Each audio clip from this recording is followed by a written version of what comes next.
hubcap on my car. So they stole the hubcaps off this Oldsmobile. They had those star spinners, nice hubcaps in those days, right? Yeah. Put them, put them on my car. So I'm riding around like an idiot. One of the hubcaps obviously fell off. So went back to the same bar with the car, that we stole the hubcaps from, and this girl who owned this car, her boyfriend was parked next to me, and my hubcap was missing, right? And I go, this son of a bitch stole my hubcap. Now he didn't steal my hubcap. I know in my heart he didn't steal it, but at the time I thought he stole it. Took a shotgun, that pump shotgun she used to have. My mother, mom had a pump shotgun that she used to go hunting with dad and all that stuff. Anyhow, opened the trunk, put a couple shells in it, laid it on top of a spare tire, went inside, East Hampton Bar, okay, Cottage Inn, that's what it was called. Walk in the bar, don't know the guy from Adam and Eve except somebody pointed him out to me, right? I walk up to him and I says, can I talk to you for a minute outside? I'm polite. I'm only 21 years old, but I'm polite. He goes, yeah. So we come walking out. As we're walking out the door, I pass him, I pick up the pace. So I'm in front of him by maybe 15 feet. Walk in between the two cars, walk around the trunk of my car. I said, I got something to show you. Pop the trunk. When I pull that gun out, I stuck it right in his goddamn face and says, motherfucker, you stole my hubcaps. So that's what the joke part is. Yeah. Stole my hubcaps and we just stole them from you. But anyhow, you stole my hubcaps. Where are they? That bitch's eyes got like this. That 12 gauge is stuck in his face. His eyes were bigger than that, right? And you could tell immediately he ain't lying. He ain't gonna lie about a fucking thing because he's thinking he's getting ready to die. But here's the stupid part. This is the Ron Johnson stupid part. Because I always do something stupid, I admit that. So he finally convinced me that he didn't do it. I put the gun back in the trunk, shut the trunk. I walked back in the bar because I'm bad. Crazy, but bad. I go sit down. I'm having a drink with a couple of people.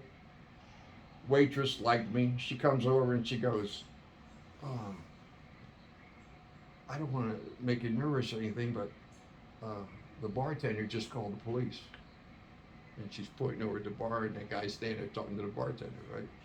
She says, you got to get out of here. I said, okay, thank you. I walk on, I pay my bill, walk on out, get in the car, me and another guy. We head back to the base. We get to Montauk Point, where the base is, right? This is the radar site, and I'm just in Montauk. They stop me as I'm coming down the hill like this. So I'd already taken shells out of the gun. Two cops stopped me, two cars, and they want to know, was I just in East Hampton at the Cottage Inn and did I have an altercation in there? And I jump out of the car and I go, yeah. real energetic. I go, yeah. I said, this bastard I think stole my hubcap, so I threatened him with a goddamn shotgun. And I open the trunk like this. Cops are standing right over there, right? I pull the fucking gun out. So I pull the gun out, I do like this to show him it's empty. Cop takes the gun, looks at it, everything like that. Hands it back to me. Which is funny because why would you hand a gun back to a guy you don't even know him, right? Yeah. He knows I'm a GI. They all had jersey tags, all that stuff. So put the gun back in the car, shook his hand, see yous, went back to the base. They called a provost marshal. This is night. So the next morning, knock on my door.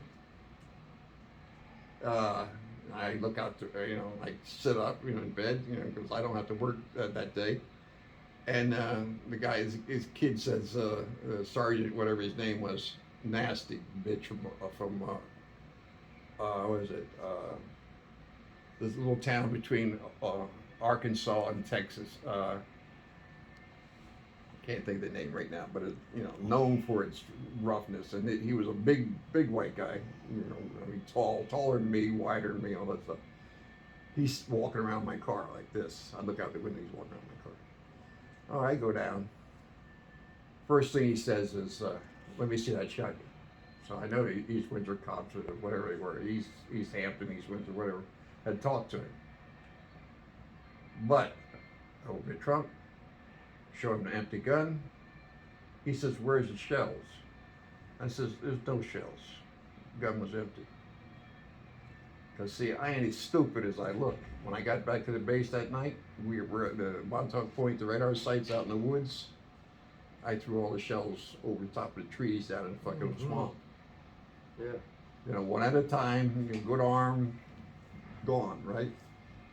They kept the gun for 3 months, threatened me every day about putting me in a stockade, all that kind of shit.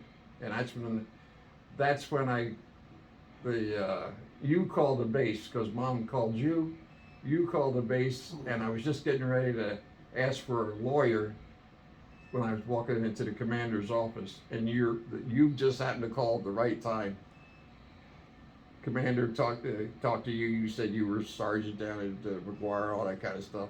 And I'm sitting there, standing there watching it, right? And I kept saying lawyer, because I had read the article, the book with all the articles in it. Yeah, I know, I'm always trying to be ahead of the game. So I read what they could and couldn't do. But the most important part in there was you're entitled to a lawyer. So I ain't saying shit, give me a lawyer. So after he talked to you and said how the family felt about the whole situation and everything, and that I just talked to your brother, Sergeant Johnson, down at McGuire, we're just going to forget about it and let you go. They still held on to the shotgun for quite a while, and then they gave it back to me, and I brought it home. Mm-hmm. That gun Pop bought illegally from a GI when we first moved out to Homestead, to Clarksburg. So they could only trace it back so far. Yeah. And the serial number, disappeared, right? So they couldn't prove that it was illegal.